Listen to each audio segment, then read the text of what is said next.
And just like that, the Boston Celtics are knocked out of the playoffs with 104-92 loss, game six of the playoffs. For the very first Beantown Blitz podcast, I'm Chris Frangolini, joined with Jake Mackey. Formerly known as Frang and Mack. Frang and Mack, history in the making, first pod for the new website up and running, beantownblitz.com. Mac, immediate thoughts on the Celtics Game 6 series loss. Inconsistency is definitely a major theme.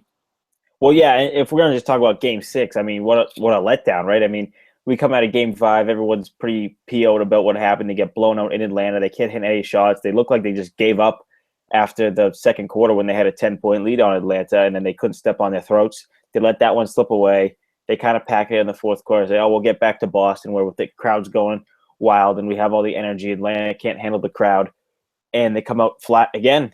They just come out flat. They can't hit any shots. They don't get back on defense. They just let Bazemore, they let Horford, they let Korver, they let Millsap run all over them, get these wide open shots like they have all series, and then they fall behind too early, too quickly, and then they have no answer for it. It's just frustrating because it was like we were watching the same thing, all four losses in this series. Yeah, I got to agree with you. The inconsistency, I think, has been the major key factor in the Celtics falling because I know that technically Atlanta had home court with the number 4 seed. The Celtics were 5. But a lot of media pundits, including myself, I thought the Celtics may have still come into the series as the favorite, despite not having the number 1 guy. You know, I know you have Isaiah, but with the Hawks, you got Korver, you got Millsap, you got Horford. More options, more versatility, more scoring options. I still like the Celtics' chances in the series, but game 2, have it coming out with a 7-point first quarter playoff all-time low for the Celtics, only scoring 28 and a half, and then trying to come back. It's the same story you saw in this past game, Game 6. At one point, it's a 14-point game. They're coming back. It goes up to 21, gets as many as 27. Then they try to last-ditch effort at the end to cut it to 12. It's just a little too late. The inconsistency has been a big factor, and I think a little bit of that has to go on Brad Stevens because A lot of he's it, I let think. them play. I know the players are in the game, but he lets them play where you're down 13. And then all of a sudden, the Atlanta came back with like a 10-0 run, and then Brad calls a Stevens. Stevens calls a timeout. So a 13-point deficit drops to 23, and all of a sudden you have to overexert your energy to come back in the game. That seemed like a major theme for the playoff series. Yeah, I definitely agree. And I think not enough blame will get put on Brad Stevens because I think everyone's kind of fallen in love with what he's done with this team in 3 years, which I totally agree with a lot of that too. Because I Whoa, mean, whoa, whoa! hold I on, wouldn't say they've fallen out of love. no, fallen in love is what I'm trying Oh, to say. okay. I'm sorry. I Yeah, misheard you there. complete Yeah, opposite. definitely. And we were texting during the game. You were saying, oh, I asked you, at least they're heading in the right direction, and you didn't seem too sure of that. Tell me a little bit more about No, that because text. they're heading in the right direction for 82 games, but when you get to the postseason, they hit a brick wall. I mean, we all watched the Celtics down the stretch, and we saw them go into Oakland and beat the Golden State Warriors after a 54-game home win streak. We saw them beat the Clippers back before the All-Star break. Saw them beat Toronto. We saw them beat Cleveland. We saw them beat all the elite NBA teams, or most of them. And then they get to the playoffs, and the energy that they play with every night almost didn't seem to be there on the road. They just got hit. They just got smacked in the face like that, and they would go down by 20 points against Atlanta. And that's just what the playoffs are. The Hawks have been in the playoffs I don't know how many years over the past 10 years, but they're just more experienced. They got more experienced playoff players, and the Celtics don't have that. The clear lack of talent in the postseason just really just hits you in the face. It's a harsh reality of that league. First time Atlanta has beat the Celtics in the playoffs in a series since 1958. That's been a long time, and I agree with what some of the points you make, but I go in a different direction slightly. I do think that they're a really good to maybe above average regular season team. They beat Cleveland, they beat Golden State in Oracle Arena. They're a really good regular season team. They jumped from 40 to 48 home wins this season. They had the 14-game home win streak. They cruised through the regular season, and I think it's going to improve. I think, the over-under for next season should be set at a hard 50, which I think is definitely doable. The only problem last year, making the playoffs, they got clobbered by Cleveland in a series I don't think anyone expected them to win. I think the goal was to maybe win 1 or 2 games, and I don't look at that as a total loss. I did the math. I wrote a story for the blog that the Cleveland's average margin of victory was 9.25 points, so they weren't absolutely obliterated, but it was that first bite of the apple, that first taste of playoff success. Although they didn't win, they were there. It was experience. This season, I think expectations were really high. I don't think going into the season anyone was thinking Eastern Conference Finals, but certainly, at one point in the season, holding the number 3 spot in the Eastern Conference, people thought that this team, anything short of an Eastern Conference Finals was, will be looked at as a bad season. It wasn't a bad season. The monkeys off their back. They got the first playoff victory for Brad Stevens. I think this team will continue to head into the right direction. That's a small monkey. Okay, 1 playoff win is that's a 2. If we're gonna be technical, it was 2 playoff wins. I know another monkey. No playoff win. Let's get that one. That's a bigger monkey. That's more like an ape. That's, yeah. The one you're talking about is more like a little I don't know, like a little tree monkey. Well, the next step definitely, I think, for them looking long term next season. I set it at over/under at 50. I think they can hit 51, 52 wins, being optimistic. And winning a series, winning a playoff series. Yeah, now the monkey's off your back. Now it's let's just play basketball.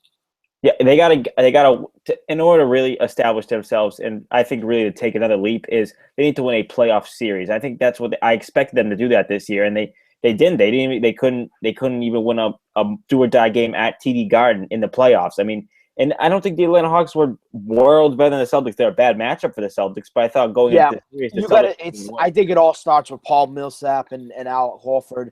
Millsap, man, he's such a versatile player. He can shoot the ball. He's powerful. Huge performance in Game 5, dropping 45 points, and 13 rebounds. And Al Horford, the Celtics don't have a talented big, although Amir Johnson played pretty good. Great series. Yeah, late half of the season, the last 2 months of the season came on pretty good. As the signing I thought he would be. He fit his role.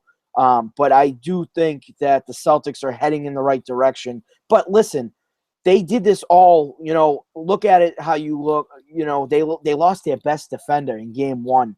And I thought the sign on the T-shirt, though, were not one superstar. I thought the Celtics weren't about one player. You're absolutely right. They're not one superstar, but I think they're a team of underdogs that merge together as one superstar. And Avery Bradley can shoot it down range. Best defender on your team. He's top 6 in voting for Defensive Player of the Year. Well-deserved that finish. He's the best guard. You probably would have put him on Teague long-term for the series, but that hurts when he goes down. He's probably the number 2 offensive option. Most nights, I'd say most nights. I think that hurt the outlook of the series, and they still did pretty good without him. I think it hurt, but I don't think. Let's say if he was in the series, I don't think it would have changed. It would have still been 6 games because I don't think Avery Bradley was good enough to the point. Like, don't get me wrong, I think Avery Bradley is a great player, but it wouldn't have changed to the point where they wouldn't have gotten blown out in Game 2. They still would have gotten blown out. They would have got blown out in Game 5 still, and they would have got blown out in Game 6 still. He's not a 15 to 20 point difference each game. You're right, he's not.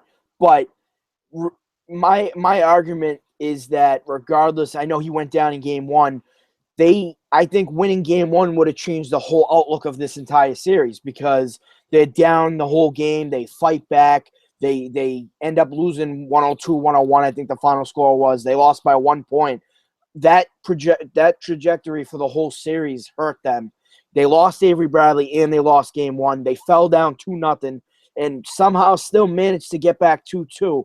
So winning Game 1 would have been a different trajectory for the whole series. I think even without Bradley, it still would have been different because if they win Game 1 and they secure the Garden, you're looking at a 3-1 game series, and then technically, if the Hawks won tonight, it would have been 3-3.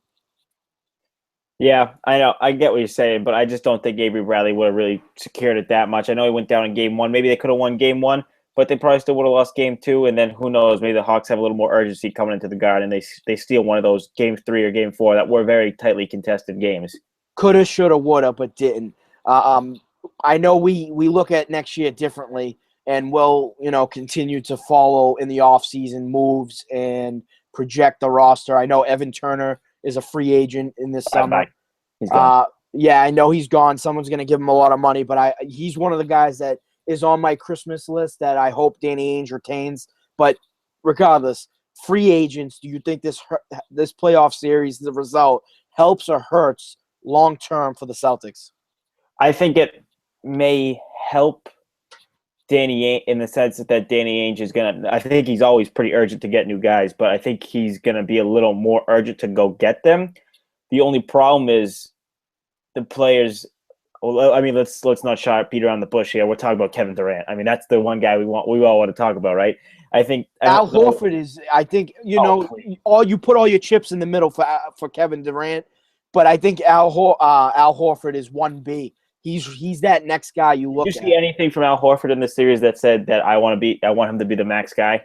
He's going to demand a max. But I still like a big guy that can shoot. He's finding his game, refining his game. He can shoot the long ball now. He's a big. The Celtics haven't had a big since Kevin Garnett and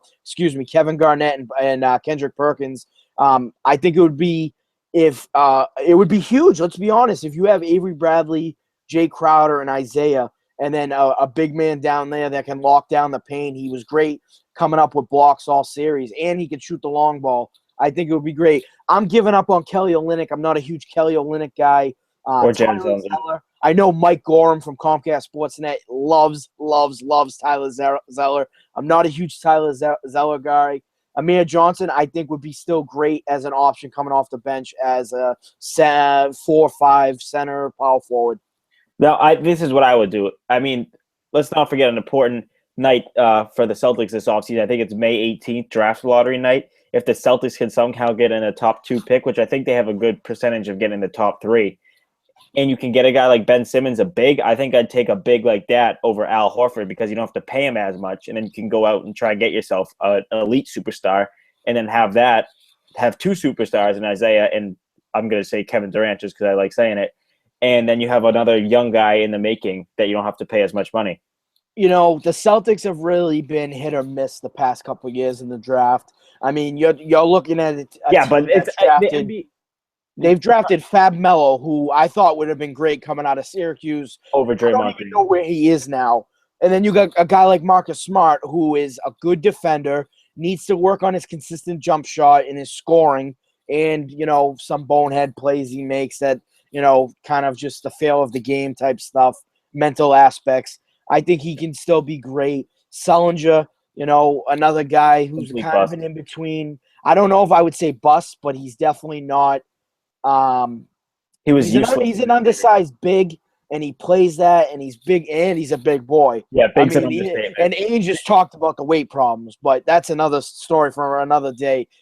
So I'm not necessarily looking to build through the draft. I think they need to take some of those pieces. They do own 8 picks out of 60. They own a lot of pieces in the draft. They need to make some moves. The only difference that could happen this year is when you talk about the highest pick they've had the past couple of years is number 6. And if you're outside the top 5 in the NBA draft, it basically means nothing. You'll get a player who could start or maybe contribute off the bench. But if you're not in the top 5, you're not getting a superstar. And they have a very good chance of getting in the top 3 this year with that Brooklyn pick. So I think it's worth taking. If you can get a top 3 pick, you might as well use it. And I love the points you make because I look at it at the same way. I think if you get in the top 5, you probably evaluate who's on the board and maybe take take who's there, depending, of course, on many other picks and all that, what teams do.